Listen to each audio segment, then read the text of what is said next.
So we have two agencies of socialization, or two forms of socialization. We have the primary and the secondary. So we start with the primary. Primary socialization occurs mainly within the family and is the first stage of socialization. This type of socialization is essential to the development of behaviors we recognize as fundamentally human, such as learning language. Excuse me. So, for primary socialization, it starts from the family because that is the first stage in life. So, that's the first thing. It's primary. So, the first primary relationship we form is usually with our parents. This is followed by primary attachment to other family members. That's extended now. People of our own age, peers, and subsequent to other adults such as work colleagues. Primary socialization is necessary because human infants need other people in order to develop both as human beings and as members of a particular culture. We do not just need to learn general human behaviors, we must also learn about social relationships, how to play roles, and so on. So for primary socialization, this is where we get how to behave, how to act in the society. So to integrate into the society, it has to start from the parents, then to people around us, our extended family, then friends, strangers, then people we meet outside the family. Then we go to secondary socialization. I think primary is clear. Yes. Good. For secondary socialization involves secondary groups and is characterized, according to Berger and Lockman of 67, by a sense of detachment from the ones teaching socialization. Secondary socializations are situations in which do not necessarily have close personal contact with those doing the socializing. Persons in 1959 argued that one of the main purposes of secondary socialization is to liberate the individual from independence on the primary attachment and relationships formed within the family group. So according to Parsons, he believes secondary socialization takes you out of that shell. It's a shell that, you're covered with this. So with secondary socialization, you start seeing things outside the family view. So that is the detachment it's talking about there. So, is to liberate the individual. I said that. In contemporary societies, where the majority of people we meet are strangers, it would be impossible and undesirable to treat them in the same way that we treat people we love or know well. This is why we develop instrumental relationships, those based on what people can do for us or what we can do for them in particular situations. So, you're going to meet strangers outside the primary socialization. The primary socialization, you are familiar with it. But outside it, you're going to meet strangers. So then, there's a way you have to treat strangers. Maybe the way they treat you is how you reciprocate. So there's what we call instrumental relationship, which means I'm going to treat you based on the fact that there's something I need to get from you. And you have to also treat me the way because there's something you want to get from me. So there's always going to be something binding our relationship because we're not family. Yes. You get the point? Something between us, okay? Those based on what people can... Okay, yeah, I say that. Berger and Lockman suggest that while primary socialization involves emotionally charged identification with people, such as our parents, secondary socialization is characterized by formality and anonymity. You do not, for example, treat a stranger who asks you for direction as your closest friend. So, for primary socialization, we are familiar with the environment, we're familiar with the people. Secondary is not like that, it is formal. So mostly in the secondary sector, in the secondary socialization, they are always formality. So you have to do things accordingly because those you are dealing with are not part of your primary socialization. So the difference between primary socialization and secondary socialization is that primary socialization has familiarity, secondary socialization has formality. Is it clear? Yes. So we'll move on.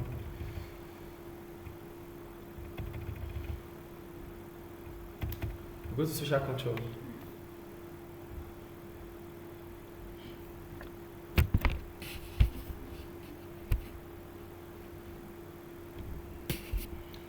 Social control. The process of socialization brings order, stability. Are you there? 1 second. Okay then.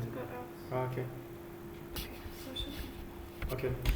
Social control. For social control, I'm going to read now. The process of socialization brings order, stability, and predictability to people's behavior. If a child is socialized into a perceived right way of doing something, such as eating with a knife and fork, there must also be a perceived wrong or deviant way. In this example, perhaps eating with their fingers, which should be discouraged. Socialization, therefore, is also a form of social control. It involves limiting the range of behaviors open to individuals. Social control is linked to the idea that human behavior involves a lifelong process of rule learning built on sanctions, the things we do, to make people conform. The agencies of socialization described below are also agencies of social control. So before we go into the agencies, for social control, it's the way we align people to conform in the society. When we talk about conformity, it means compliance. So without social control, people will do whatever they like because nobody is there to check what they are doing, to checkmate it. So whatever we do, however we act, there's always going to be social control that checks. So it checks and balances the situation. And how does social control work in this aspect? It works by rewards and sanction. So in school, when you get crashed or when you do things that are wrong in the class, you might be detained. You might put you in detention, or you might not be allowed to go for your break time. Yeah. Do you understand? Yes. So you don't have a free time. So this is a way to control how things are done. And some students, at the end of the month, they give students or students of the month or best students in the class and the rest. This is a reward. It's still part of social control. So there's sanction, there's reward. And both of them work to enable the society to work well. So that is what social control is about. So what are the agencies of social control? The first one, so agencies of socialization. So we can select the primary socialization, the family. The family can be nuclear and or extended. It is nuclear if it is that father, mother, and the children. It is extended if it extends to the grandfather, the grandmother, the cousins, the nephew, the uncles, the aunts, and the rest. So that is extended. But either way, they are both family. So for family, although there are only a small number of family roles, this tends to be played out over long periods and involve complex forms of role development, especially in societies that allow divorce and remarriage. Adults may have to learn roles ranging from husband, wife, to parent, step-parent. Child development also involves a range of roles: baby, infant, child, teenager, and eventually perhaps an adult with children of their own. So it's a stage. But these stages are stages that we cannot skip. And each stage has its own role. Yes. So as a child, you have to behave like a child. There are some social, there are some behavior that is attached to whatever age category you have. That is the point I'm making there.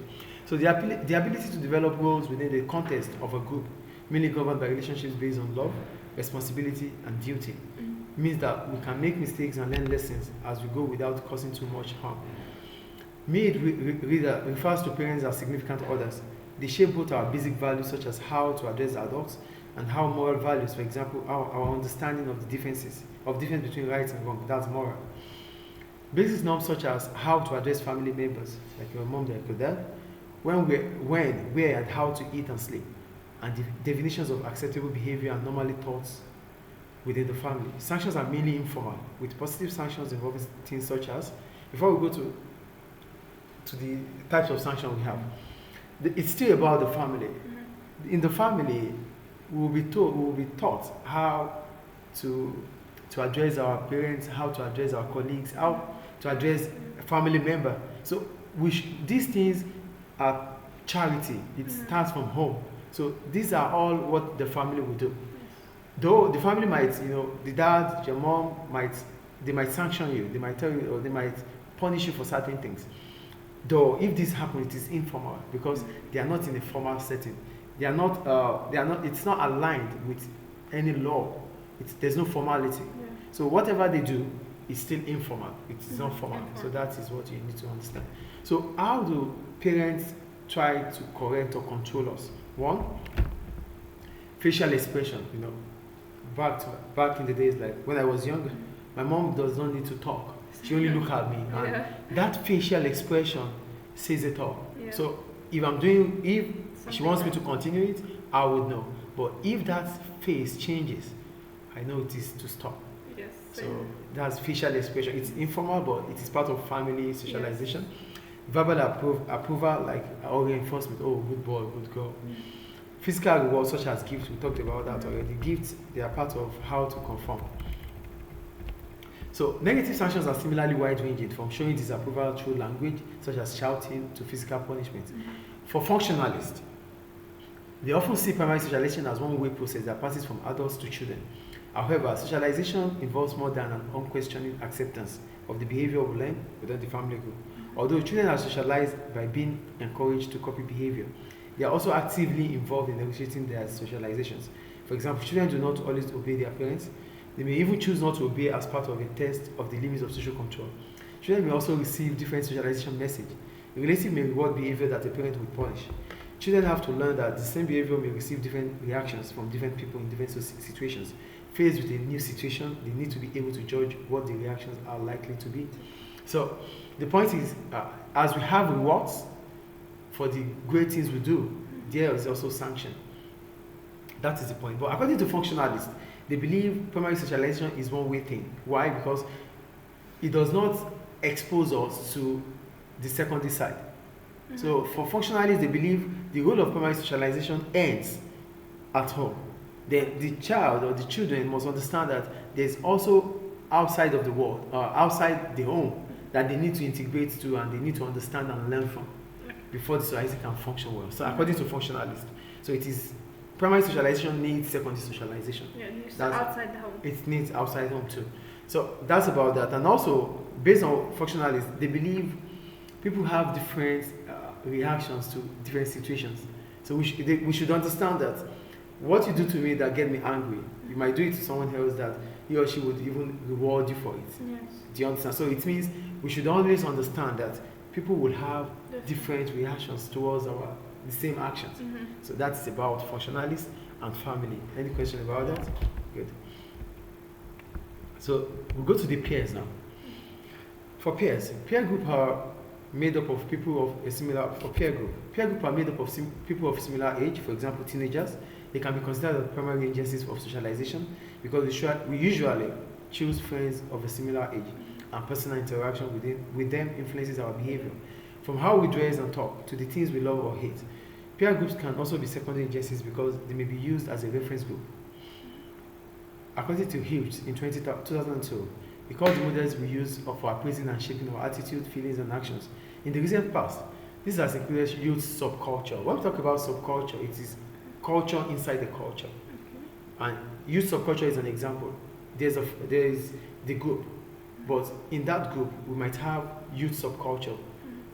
We have the group, we have the youth, we have the culture, but youth, they have the way they behave aside the normal culture within the society. So that's what we call subculture. Subculture is the culture inside the old culture. I think it's clear. Yes. So subculture such as hippies and punks, although most people do not interact with groups as specific as this, we all have reference groups of people we identify with and whose appearance and behavior we model our own on. Our behavior may be influenced by things such as the fashions and the general behavior of people of our own age or status. This is an example of peer pressure as a form of social control. So for peers, these are people that we are of the same age, category, or walk of life. They can also influence our social control. They can be part of our socialization. Then we can split peer into primary or secondary. For primary, it is primary because sometimes we interact with people that we know. We start growing up together. So they might be our cousins. Because we are of the same age, we start growing up together. That is primary. But when it comes to secondary, that means we have left home to friends. The school, friends, colleagues at work. That is secondary. So, but either ways, there's always the peer pressure. And when we talk about peer pressure, it means influences of peers, influences of friends allow us to behave in a certain way. So that's about peer pressure. I think it's clear. So if you don't behave that way, then it's like you don't belong. You have to be like that in order for them to kind of accept you and feel that you are part of the setting. So that's about peer, which is another type of socialization. Then we have, we still about peer. Let me see what they said. It said we play a range of peer-related roles depending on are you there? Yeah. How do your friends influence your behavior? Okay, we play a range of peer-related roles depending on our age group and situation. Friends, for example, expresses very personal role play, whereas at school or work, we may have a variety of people we don't know very well. In the workplace too, we are likely to play the role of colleagues to at least some of our peers. Similarly, the values we are taught within the friendship or peer group vary with age and circumstances. However, we will probably carry the value of friendship with us throughout our lives. So, influence of friends, it will happen because we're going to meet ourselves in a certain place. So as soon as we meet ourselves in that place, then it is for us to decide if we want it so cordial or we want it as colleagues. So we are still peer, but there's a boundary. There's always a boundary, like, oh, we are colleagues, and it remains as colleagues. More, yes. So if you are thinking about making it friends, then that means there's going to be more interaction, more contact. Yes. That is the point about that. So our friends will treat us. The behavior of our friends can also influence us. So sometimes you don't want to get close to people because you feel that the values they don't have it, and you wouldn't want them to influence you. So you move away from them. Yes. And some people, they become your role model. That you want to get closer to them because they have values that you really hold into high esteem. Yes. Is it clear? Yes. So that's about primary socialization. So we're going to secondary socialization now. Are you there again? Okay.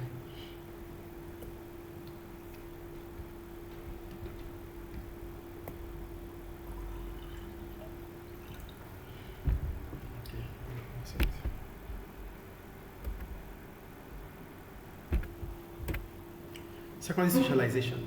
Agencies of secondary socialization include schools. It's formality. So it includes schools, religious organizations, and the media. In some cases, such as education, we are in daily contact with other members of the group without ever developing a primary attachment to them.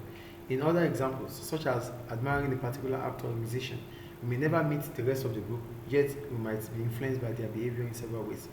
So for secondary socialization, it is outside the family, outside the primary socialization, and it could be school, religion, media, the mass media, and also sometimes people that we've never seen, but based on the fact that we have interest in them, they shape our behavior. So we start with education. For education, which is a type of secondary socialization, it involves two kinds of curriculum. We have the formal curriculum and the hidden curriculum. So we start with the formal curriculum. These are subjects we take in school, like sociology, business, economics.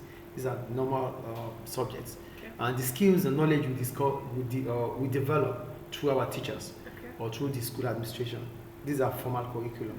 Then we have the hidden curriculum.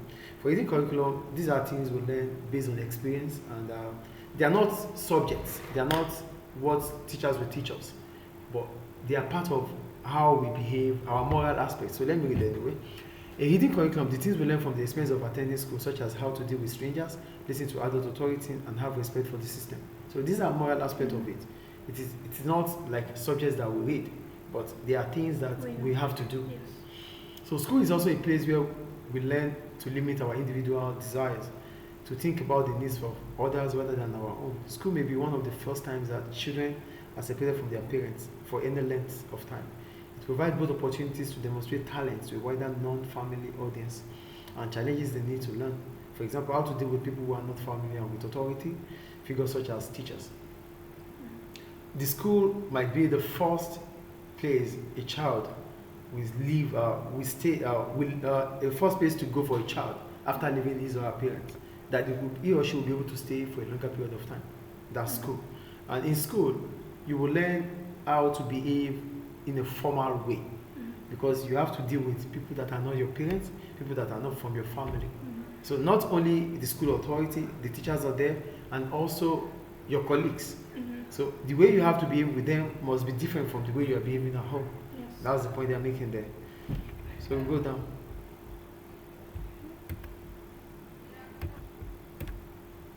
So according to Person in 1959, he argued that schools play a particular significant role in secondary socialization for two reasons. One, it emancipates the child from primary attachment to their family. It moves the children away from the effective relationships found in the family and introduces them to the instrumental relationships they will meet in adult life. It is in effect a bridge between the family home and the wider social world. So in school, you learn how to become a person, how to become an individual that can negotiate for his or her own life. Because there's not going to be emotion. Yes. Emotion is detached from it. It is instrumental role, where there's no mom and dad telling you, pampering you. School will teach you how to become a real person outside the world, outside the family world. That's the first reason. Two, it allows children to internalize a level of society's value and norms that is a step higher than those learned within family. Through interaction with strangers in the educational system, a child begins to adopt wider social values into their personal value system. This process the old of primary groups and allows children to gradually mix into adult society. Sometimes that also promotes social solidarity and value consensus.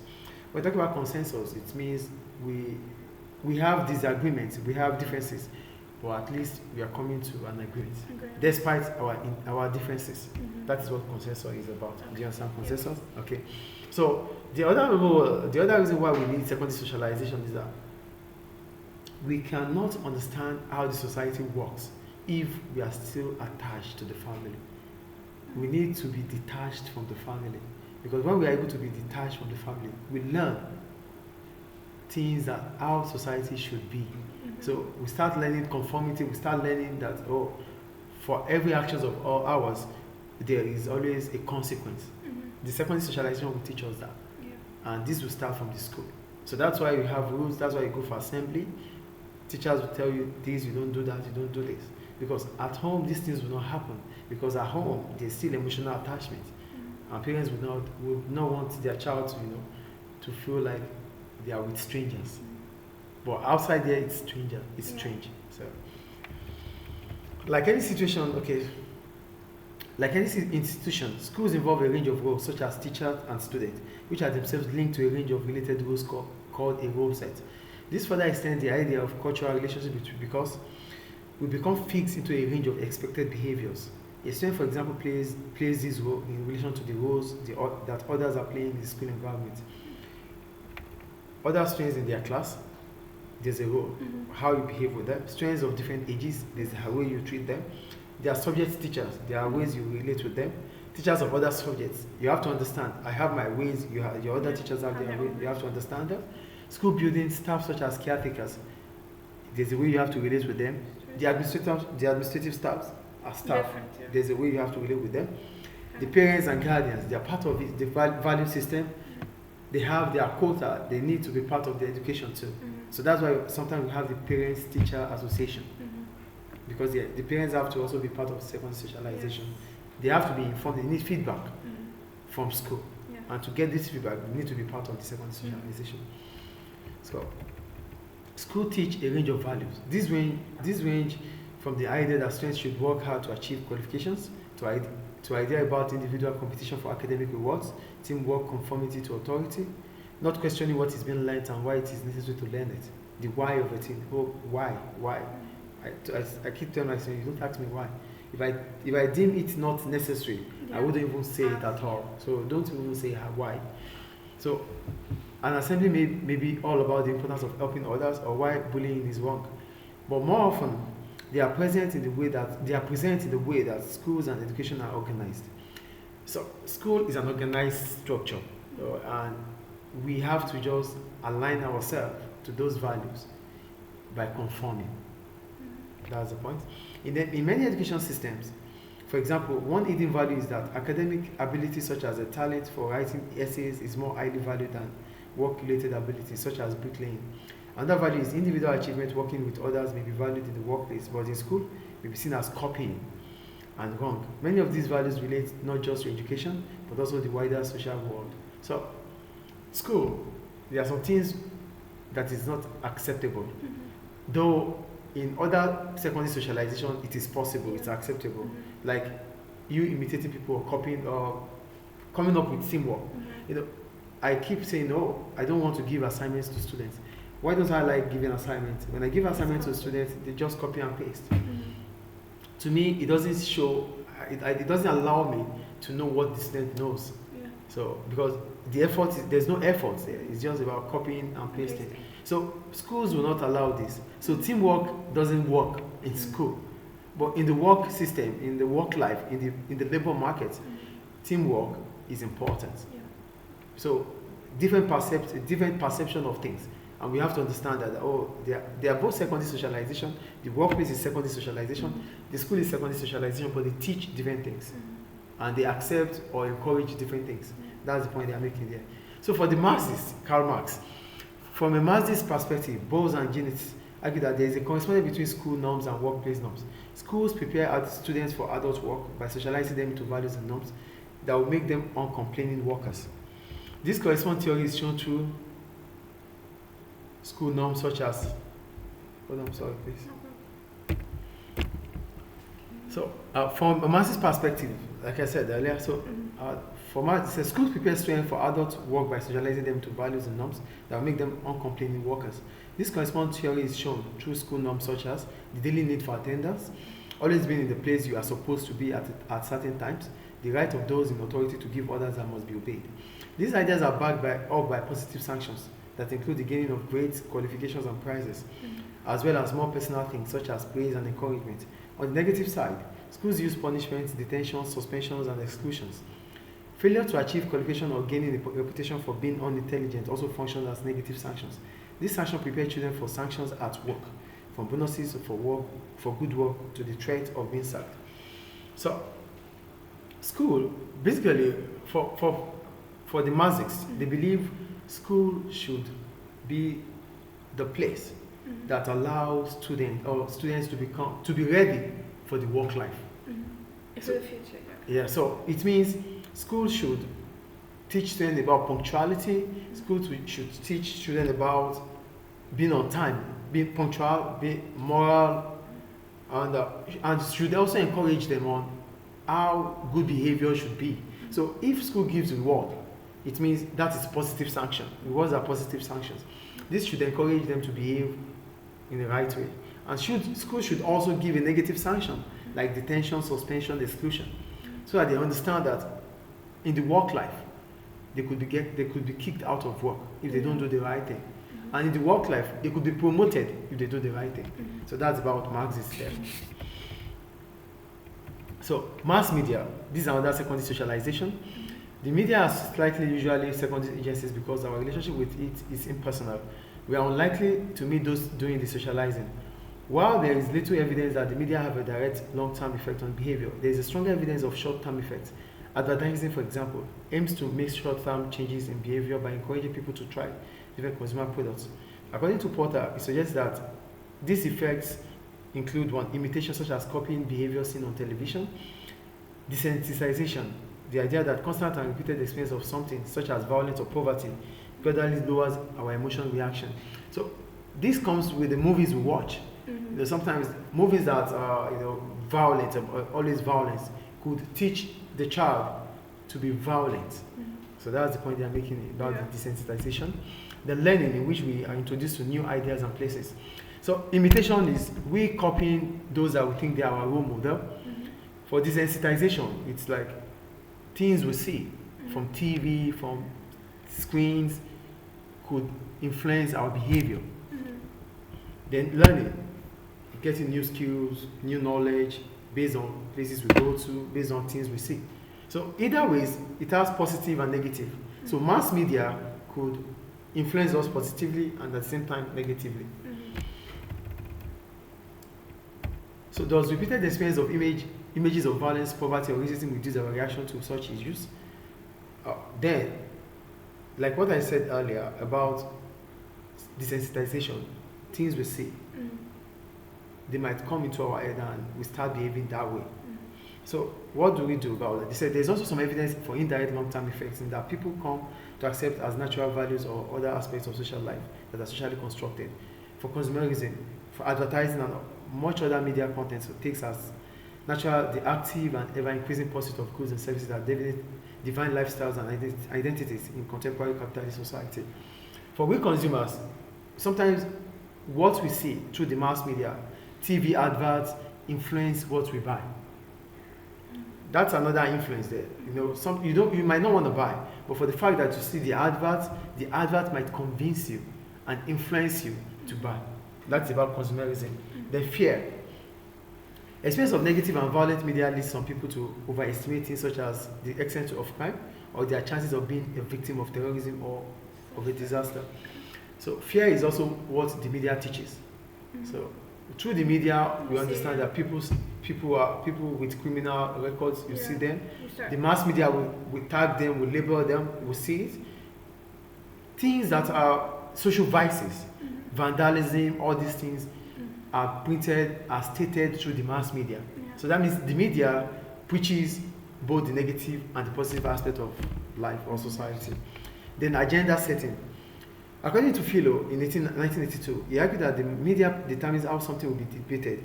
In the UK, for example, immigration is discussed in the media mainly in terms of numbers of immigrants, with an assumption that high numbers are bad. This gets in the way of consideration of the qualitative effects of immigration on British society. The media also set agendas. Agenda like what they want the world to see. So making an example about UK, UK talks about immigration every now and then. So to UK, the media makes immigrants look bad, like they are illegal immigrants, they are not supposed to be in the UK and the West. This is how the media paints it. Do you understand what I'm saying or not? I'm going to repeat it. It's an agenda setting. We call it setting an agenda. So agenda simply means coming up with a topic that it becomes popular within the society. Okay. This is what the media wants to sell. Yes. So for them to sell, they want to sell something that either is intriguing or so rough. Yeah. Because this is what people want to buy. So they have to make it look so bad or make it to look so good. Yeah. Without that, nobody's going to buy into that idea. So that's the point they're making here. So the media can set agenda to favor what they want it to favor and to discharge whatever they want it to discharge. Do you get it now? Yes. So that's the point there. So the extent to which the media can enforce values is uncertain.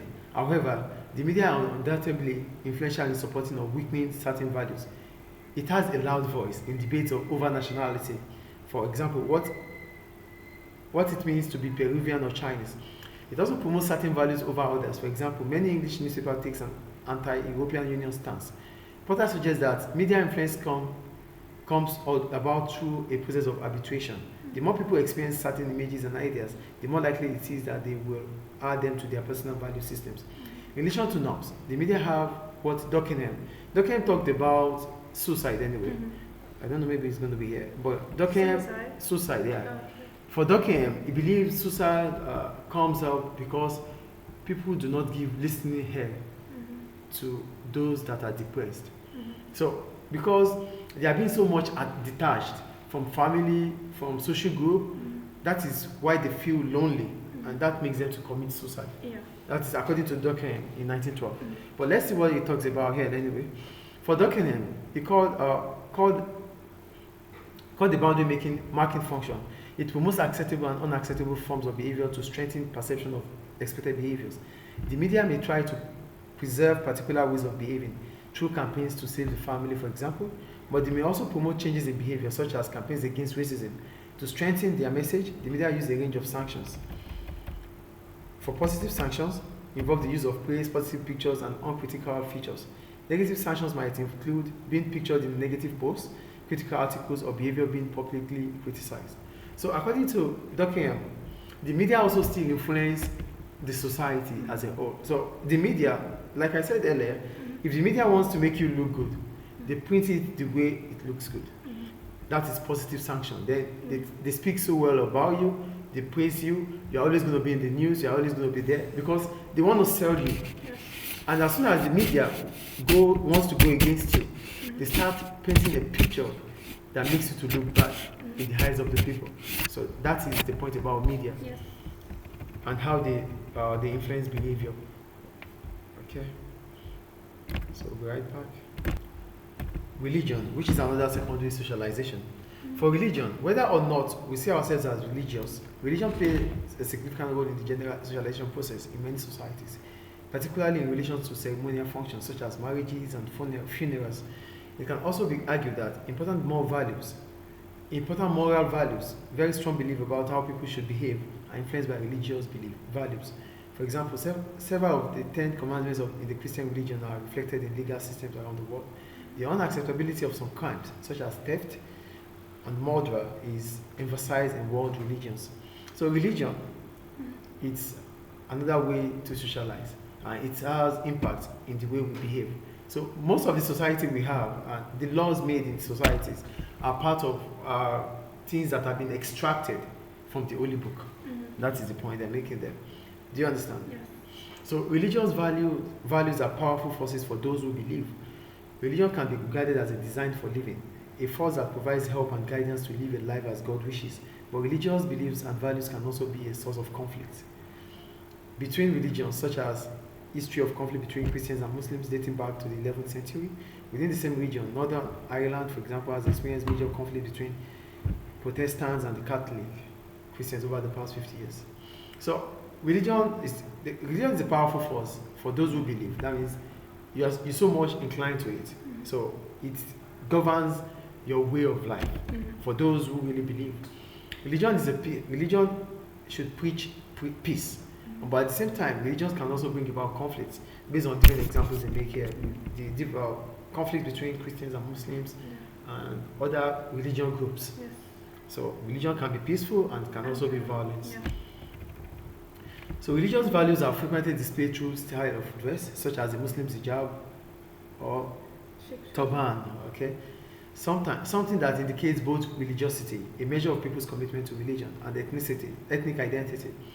Many of the world's major religions, from Christianity to Islam, have been said to promote patriarchy. And when we talk about patriarchy, we're talking about a society that is ruled by men. Mm-hmm. That's patriarchy. Through both their general organization, many religions have an entirely male leadership. I think you know patriarchy now, right? Okay. And the gender roles and values they encourage. However, they also promote concepts of love and care that can be attractive to people and can be seen as providing women with a sense of shelter and safety in a threatening world and belonging. So religion preaches more of a patriarchal society, that they believe it is the role of a man to take care of the woman, to ensure that the woman is in a safe place. Swartos in 1998 argued that religions are going through important changes that are making them more female friendly. For example, God is increasingly shown as loving and consoling rather than as authoritarian and judgmental, and the clergy are seen as helping professionals rather than as representatives of God's justice.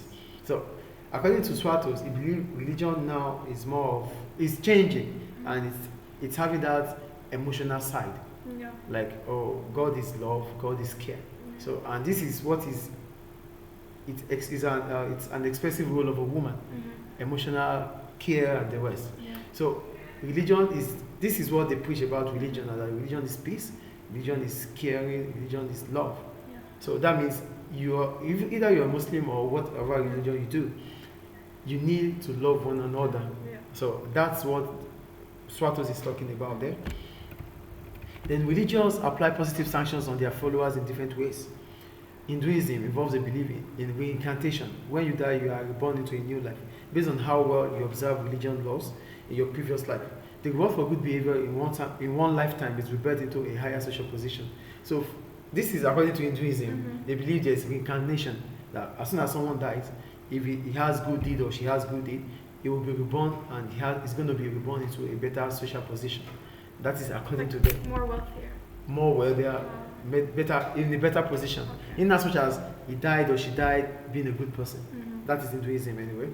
Ideas of sin in Christian religion can also be significant features of religion control, because the believer is encouraged to live a life free of sin in the hope of rewards in heaven. Yeah. So religion will also tell you that, you just have to be good on this earth, and the reward is after the earth. After. So negative sanctions are also there. Negative sanctions are also many and varied. For Catholicism, for example, has the sanction of excommunication, expulsion from the church, whereas some forms of Islam specify a range of punishments for those who break Sharia law. Such punishment may also be applied to non-believers in theoretic societies such as Iran, where government is dominated by religious authority. So basically, religion is also a form of secondary socialization, and it is strictly for those who really believe. Yeah. So their way of life is different, patterned and structured in their religion, be it Muslim or Christian or any other religion. Yeah. And there's always positive sanction, which mostly it is after life. Yeah. But the negative sanction happens in real life. They say it happens in real life. So that's about secondary and primary socialization. Any question about it? Okay, so we're done for that. So the next lesson will be social control, conformity, and resistance.